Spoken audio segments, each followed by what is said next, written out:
excited to introduce Renée Lopez. She's an artist who has been interested in bringing to speak as part of this program for a while, and she actually helped advise us on the Representing exhibition, which was in our photography galleries. So I'd like to thank you again for that, and thank you for being part of this program. Renée is originally from Yakima, Washington, and she moved to Portland in 2006 to get a fresh start. In 2015, she became involved in the Black Lives Matter movement here in Portland, making good friends with the Portland rapper Glenn Waco. This marked a shift from taking photographs as a hobby to her using her camera as a tool of resistance, documenting injustices, the Black Lives Matter movement, and Portland's hip-hop scene. In her recent work, Women of Color in PDX, she focuses on Portland-based women of color, promoting self-love and unity, while pushing back on internalized misogyny through portraiture and story sharing. Renée has been told she has an eye for truly capturing people and who they are. She says, "I just want to make a difference in someone's life with my work, help people tell their stories." Please help me welcome Renée. Hi everyone, thank you for coming. Speaking in front of a lot of people is not my best thing. I'm working on getting better at it, so I'm gonna be a little nervous at first. I'm gonna go in a little bit more about maybe who I am and the art that I do. I'm a freelance photographer here in Portland. I'm from Yakima, Washington. I lived there for 22 years of my life, and I moved to Portland in 2006, so I've been here almost 12 years. I think moving to Portland really sparked my activism, and I never saw protesting happen in Yakima because that just doesn't happen there. So for me, sometimes I get frustrated, like, why am I here? But I think that really helped me to be able to like get more political, and because I didn't really even care about that before. So yeah, and like Betsy said, I got involved in the Black Lives Matter movement in 2015, and I had been taking photography just like as a hobby, and I decided that I was going to take it more seriously, and I just started documenting what was happening around me. And I also wanted to I love live music, so I wanted to be more involved in the live music scene here, so I also started documenting the Portland hip hop scene. Also, I wanted to say, if you guys have any questions, you can ask me like during the talk. We don't have to wait to the end. I want it to be more like a conversation, not just me up here talking. So yeah, I started the Women of Color project in 2016. I wanted to just highlight women of color here in Portland because I felt like people like don't think we exist or we're not here, but we are. So I wanted to show that we're here doing amazing work and things. And from a little bit of what I've told you, you can see that I kind of like to stir the pot. So it's kind of why I picked this picture and this art. Basically, I was looking around just trying to figure out what am I gonna pick for the talk, and this caught my eye like immediately because it spoke a lot to me for a lot of different reasons, and one is because I would say it reminds me of somebody that's currently running this country. Go ahead. I was just gonna say, as soon as we walked in, yeah. I saw, oh, Black Lives Matter. Right, and that was the first thing that popped into my head. Yeah, and I was dead set that I was going to pick a photographer, but it's just so crazy how I was like, that's the one. It made me think of also, I know this year that I heard that there was KKK running around in Gresham, putting out flyers asking people to join the KKK. And also there was a man who was a white supremacist in a gang, and he killed a young black boy out in Gresham. So it brought up a lot of different feelings for me. So that's why I wanted to talk about it, because I like to, again, stir the pot. So once I looked up Philip, I was surprised to find out that the KKK was prevalent in Los Angeles in the 1920s and 30s. I would never have guessed that. I thought that was so interesting, like Los Angeles, really. Philip, he really feared and hated the KKK, and he used the masks and hoods to reference the Klan, but also to cover identities in his art. And this is, I'm gonna hand this out if you wanna if somebody wants to. Thank you. I'll just, one of his most famous pieces is called Studio. This is the picture. Where the hooded figure is doing a self-portrait of themselves. And this actually ends up, guess who he's doing a self-portrait of? And it's himself, so that's so interesting to me. why he chose that, I'm not sure, but these masks a lot, the hooded masks like that look like the KKK. Maybe he was trying to say, excuse me, you don't really fulfill your relationship to society until you take your mask off. So in his later work, he ends up not using a mask, but in his earlier work, he uses a mask a lot. You can go in your studio and hide, you can paint masks all over your work, but you really don't begin to communicate with your audience until you take the mask off. I can relate to this a lot because, and I think a lot of people can, like I feel like when we're in society, we wear a mask a lot. We can't really sometimes always be who we are, and that maybe that's like at your job or when you're, even with your family, you feel like you have to wear a mask. You can't be who you really are. And so I relate to that sometimes, but I feel like for me, my photography helps me take that mask off because when I'm doing photography, I'm trying to capture somebody and who they truly are. And so I can't wear a mask if that's what I'm trying to do is capture somebody being who they really are. Also, when in my photography, a way to help people open up is like if they're a dancer or a singer, I have them start dancing or singing, and immediately I feel like they open up and you can see who they truly are. Guston wanted his art to have a social and political component because of the times he was living in. So he, while he was growing up in Los Angeles, also Vietnam was happening. The assassination of JFK and MLK happened. So a lot of his art shows, he focuses on that. And the political component because of the times he was living in. I also feel that the same about my art, and I want to speak and say something about the state that we're in America, and so that's why I also did my Women of Color project to just like focus on what's going on, and that's also why I was doing my documenting my protesting, because that's what's happening right now. There was a lot of protesting happening this year. So when I'm feeling upset or want to get my anger out in a positive way, I think of a way like how can I use my art, and I feel like he does that too, to get out my anger in a positive way. And so, there was like when Standing Rock was happening, I had folks come and like hold a sign and say, we support and we're in solidarity with Standing Rock, things like that. Philip was also inspired by the Mexican muralists. He could see that murals had a way of affecting everyone. If you can read, if you can't read, there's still a picture there that speaks volumes. I wish I had a picture of that. I should have had that done, and I think I use my photography and art in the same way. I make a statement without really saying anything, but the photo will speak volumes for itself. And I really like that Philip wanted to tell the truth, but still be a compelling artist to folks. And I like that although his work wasn't always readily accepted, he still addressed what was happening, and that's the part I was saying. In his time in the Vietnam War, which was very controversial, the JFK assassination, MLK assassination, he would still paint about that even though it was controversial, and like some people wouldn't accept his art right away. And so that's hard to do. Like sometimes you feel like you're gonna put this art out and people are not gonna like it, or it's gonna be controversial, but you still have to do it because you're trying to stay true to yourself. And I just think of a quote that comes to me about that is just like from Nina Simone, it's an artist's duty to reflect the times that you're in. Oh, I forgot to hand these out too. I have just some portraits of the women of color that the project that I'm working on, that you can look at. Hand these out. And like I said, in my photos, I'm just trying to capture people and who they truly are. And excuse me.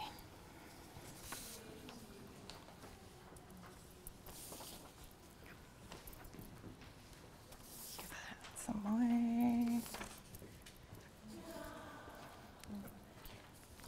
And there's this one. Does anyone have any questions? Some of your initial questions or reactions to this painting and how that kind of changed? Yeah, my initial reaction was like, what is this picture? Like, what is this about? I mean, it's just so, I thought it was just so interesting. And then I found out that I was just really surprised that the Ku Klux Klan was so prevalent in the 1920s and 30s in Los Angeles. I found that fascinating, and that's something I just didn't know. I think that's why it grabbed my attention the most, is just wanting to understand what this was about. Go ahead. So I want to know what you think of the black yarn that hangs from the top, because I get that it obviously looks like a lynching rope without the noose, but it also looks as though it's a rip in the painting. Yeah. And it's like, is that an effort to break open the canvas to pull the mask off? Like, it could mean all kinds of things. What do you make of it? Yeah, it could be. And I also think of that red door, like what is that, you know, what is that, what is he pointing to? Yeah, I mean, it could definitely mean a noose. It could mean trying to rip it open and yeah, taking the mask off, because he was so much of his early work had masks and hoods, and then he just decided at some point that he needed to take the mask off and be who he was, so. I had, you know, in that painting, the self-portrait, yeah. how he had the mask on, and you said that he had a real hatred for the KKK. Did he have a real active involvement with them personally as to why he put himself in the mask? Like he literally feared for his own sort of public identity? I just wondered about that. Yeah, I think he did because he was doing something so controversial like the Ku Klux Klan, and he was really afraid of them. It didn't go into detail about what, like, if he had any actual interactions with them, but just they were just super prevalent in Los Angeles and where he was growing up. So he was just afraid of them, and he hated them. So That's an incredible yeah. story. And I don't know, I do find it so interesting that he used this for himself, this mask. But yeah. I wondered why it was 1 o'clock. Yeah, that's interesting too. What did he title the painting that? Studio. A studio. Studio. A studio. Yeah. Yeah. Does anybody else have I any? just wanted to comment on Yeah. this one. I think the color is just Thank you. outrageously beautiful. Thank you. Thank you. That's a great shot. It was just us being out in, when I usually shoot women, sometimes I don't know them at all, and sometimes they'll be my friends, but I didn't know her at all, and we were just walking around in my neighborhood, and she's just such a great person. It just, I feel like I caught her right there. It was, yeah. It was a moment where I caught her, in her jewelry, but her name's Jess, and she's just an amazing woman, but yeah, sometimes I will not know these people at all, and so I have to, it's like getting them to trust me and then open up is really hard, because I am so shy in front of the camera, I'm like, oh my gosh. So yeah, I just talk to them and we have a conversation about what they are doing in their lives, what do they love to do, and like usually I'll get them to laugh while they're talking about whatever, and then I'll capture it somehow, yeah. Yeah, thank you. This is my friend Rena. She is she does a lot of social justice here in Portland, and so she wanted to put her fist up for Si Se Puede, and I just like how the colors are behind it, but yeah. It's a great organized. Yeah, yes. Yeah, so that's I guess my main reason why I picked this is because it related to me as far as what's going on in the country right now, and I feel like it felt like just the person that runs this country, but also the image. I feel like we've seen a lot of those images this year for some reason, KKK images. So yeah, I picked it for that main reason. And I liked that he was inspired by the Mexican muralists, because I am Mexican too, and I love the murals, and that was like Diego and Frida and those people, so he really related to those people as well, and because again, like, you can use those pictures to say something without even being able to read. Or Where did you learn your photography? So my photography is self-taught, and that was another drive and passion of mine that I just had to learn it without. I didn't go to school, and it was literally me going out every day and shooting and like just trying to understand my camera. So I would say if you're trying to learn photography, like, you have to understand your camera, and that's a big part of it, is like literally understanding your settings. And I'm actually working on going to take some classes to get like those basic things that I might be missing, because I am self-taught, but it was just this drive of like every day going and shooting. So yeah, thank you. Yeah.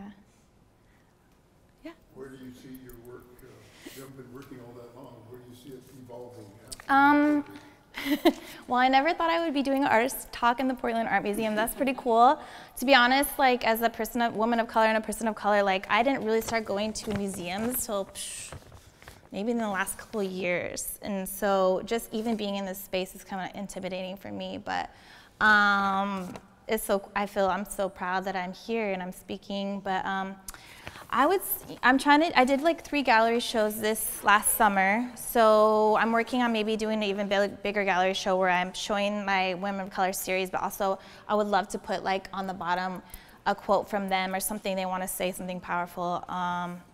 And working with the youth is super important to me, so that's something that I'm working on. I'm working on a couple of things. I'm working on a project to go back to Yakima and bring back something positive there, because it's pretty poverty stricken and there's not a lot of positive things for youth to do there. So that's something I'm also working on as a project, hopefully a photography project, but even just sharing my story there is something that I'm working on for this next coming year. So yeah.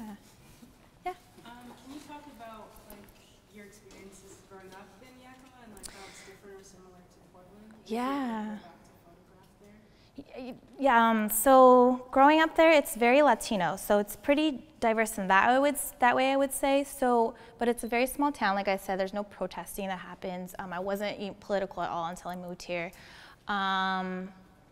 There's not, the youth are just out there they're just doing there's no community centers. There's a big reservation out there as well, so that there's a lot of just like different things going on. And so when I moved to Portland, I would say it was like moving from a very small town to big city for me. That's what it felt like. So, but I was, after a couple years, kind of shocked. I'm like, where are all the Black and brown people? So that was interesting for me. And what was your question again? If you ever like go back to do photography? Yeah, I've gone back and done a little bit of photography. It's hard for me to go back now, honestly. I go back maybe once a year, and my dad's still there. So I do go back to see him because it's a little depressing. I'll be honest. Not a lot of things have changed, but that's one of my goals, is to like go back. And I know that there is a woman who's doing like youth orchestra there, so I'm trying to just even collaborate with her and see how I can like not just go there and talk and then leave. I want to see how I can build something there, so it's not like just me coming and saying, oh, this is what I did, but like trying to build something and for the youth to do there. So that's kind of where I'm at right now with that. So yeah. Are there other photographers now that influence your work? I definitely. Intezar, she is doing this project called Black People of Portland, and she's been doing that for, I think, the last 4 or 5 years, but she's been taking portraits of Black people in Portland, and she just had a gallery show at PSU. But she definitely inspires me because her work is amazing. She's an amazing person. She will, when she's too busy to do a job, she'll say, hey, reach out to Renee. So I really appreciate her in that way, and she's just like a great person in general. So I definitely look up to her. Who was the man that just came? Dawood Bay, yeah, I didn't know him, and I just went to his artist talk, and he is amazing. He's been doing photography since he was, I think, 19, and now he's 60. So it was, for me, that was really inspiring to know that like somebody still at that age could still be doing what he's doing. And his work is so beautiful. His portraits, I was like, wow. And he grew up in Brooklyn, New York, so his portraits he captured there were just like, whoa. So he really inspires me, and it was so cool because I was actually here looking at this, and it's random, I happened to go to his artist talk, and I was just really inspired. So he's somebody I definitely would look up to. There's some other local people for sure. I don't know about like famous photographers, but definitely, yeah, him for sure. Yeah. Yeah. Elizabeth mentioned that you helped with Represent. Mm-hmm. Yeah. So what did you do with that? And I don't know whether anyone else saw it. I loved it. Yeah. It's just, yeah, it was That was hard for me because I'm not just a black woman. So for me, when I was brought in, I was just like, how do I fit in this picture? It's hard for me to talk. Like I didn't know But it was still good for me because I was asked because I am a photographer here in Portland, and so I asked them why. I was like, why did you ask me? But they're like, you're doing amazing work here. Yeah, I just basically, they asked us like, what is the best way we could put this project out that's representing it in the right way? And so we gave our thoughts. It was me. The show at PSU? No, this was the show it just came down, right? And it was called, yeah. Yeah, the representing, I don't know, but yeah, and it was me and then 3 other Black women that were involved. So I think it was good that they brought those folks in to ask what is the best way we can put this out. So yeah, I wasn't too involved because I felt a little, I don't identify as just a Black woman, so I felt a little like, let me give them that space, but yeah, so. But was it a conversation? I was just Definitely a conversation. Yeah, they were. What were some of the suggestions? 'Cause I thought it was an intro. It was interesting because these are very intimate portraits of Black families. So yeah, it was like, yeah. So they were like, how do we put this out without offending anyone? And so we got to give our opinions on that. And I know Intezar was there, and she just said it's just so crazy because her family's from Memphis, I believe, and so she actually ended up seeing some of her family members in this book that we were looking at. So it's like, yeah, it's complicated because it's like you can end up putting people's photos out that you will. She was like, that's my family. So it was interesting.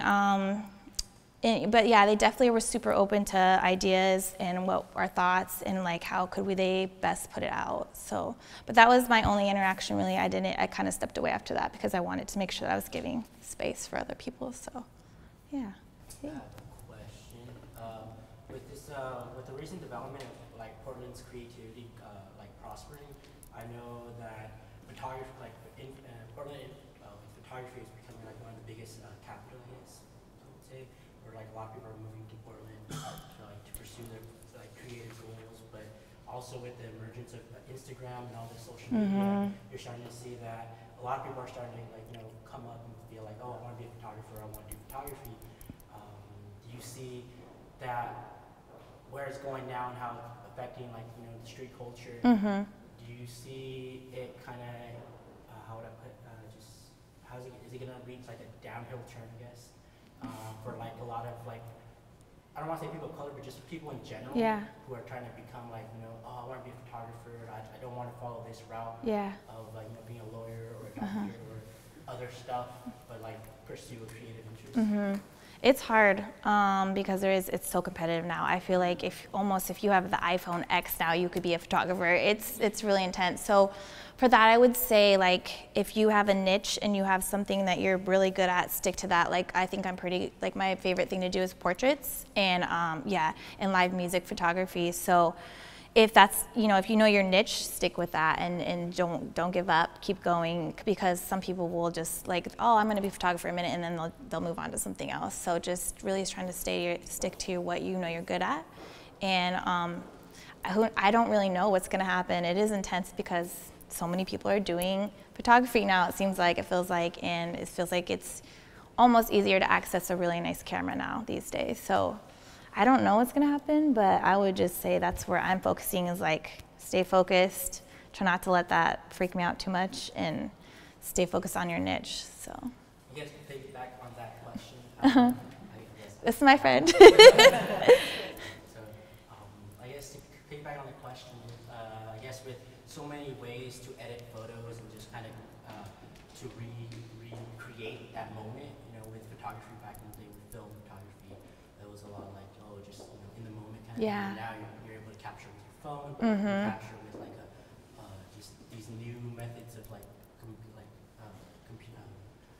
DSLRs. And I guess now the question for me is authenticity, where you don't even know are they really just photoshopping everything, are they just going into creative suits and just editing things, and then there's so many tutorials on YouTube, there's even Skillshare where you can just learn all this stuff and you have to go to get a degree in this. That is there a point of relevance where who I am as a person to connect as why I started doing photography to the point where now it's so included into the masses that now I'm a photographer because I have an iPhone X. So Yeah. it's like, is there, for you as like, like aspiring and just growing as far as your influence, do you see it becoming more difficult to be authentic? Authentic. I don't, that's hard to answer. I definitely like that. I have noticed that more people are doing film photography, which I find interesting because I know it's expensive, but I do like that because when you're using a digital camera, like you can retake the picture.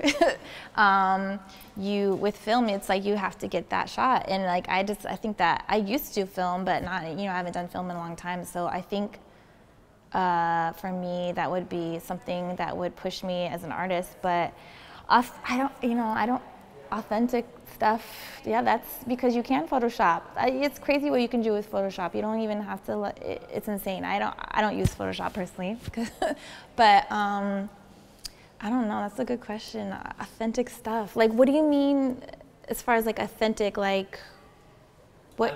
I know you can use like with Lightroom, you can like establish your own presets. So you're able to just like take, and with Photoshop, you can take snippets from other photos, like, how like with the lighting and then how the day of the time and all this other stuff factors. We're like, oh man, I got perfect lighting on this like sunset, but then over here on this sunset, it just came out too white or too dark or something. So then you can just edit that section on Photoshop and put it into and then create it into a preset, and there you go, just like flip and just double stack it, and there you go. You can just I think put two images into one.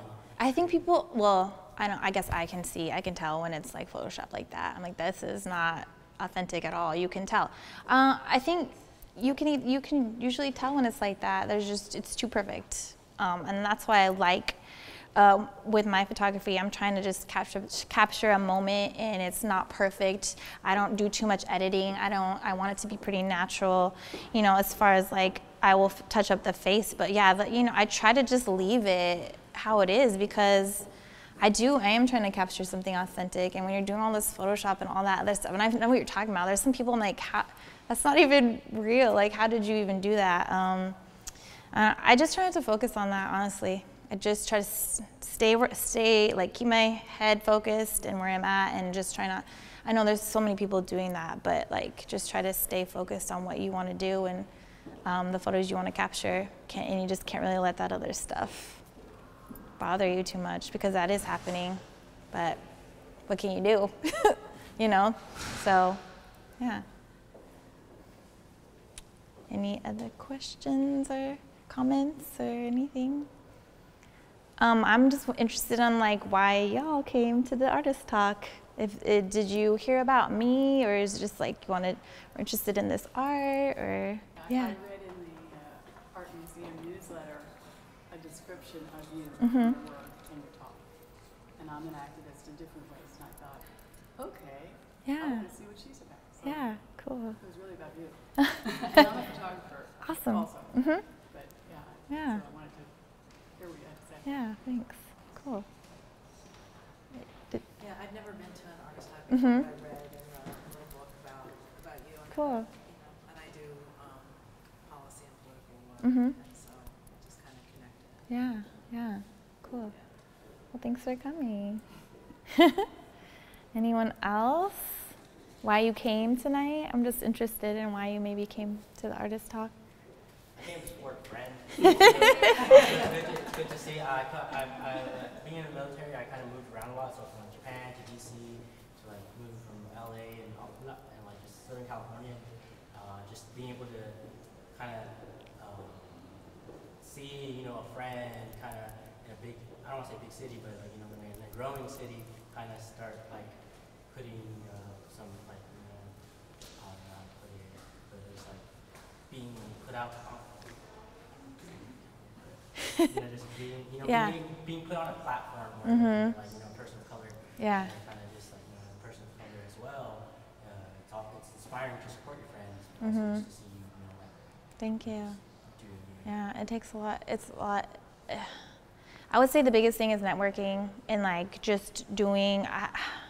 I just, for 2 years, I would go to anything and everything. I would shoot everything I could think of and practice, and that's how kind of where I got to where I am. And then just knowing so many people, it's kind of crazy how many people I know, and being open, because I feel like I've just really learned you never know who you're gonna meet. So that's been one of my biggest things, is I'll go to something random and then I'll be like, I met this person, so it's pretty cool in that way. And like, that's because activism also gave me a voice. I'm still shy, but like, I definitely learned through activism that I have a voice, and I can speak up for myself, and I can speak out. So that helped me a lot too, because I wasn't like that before. I was more timid, and so yeah.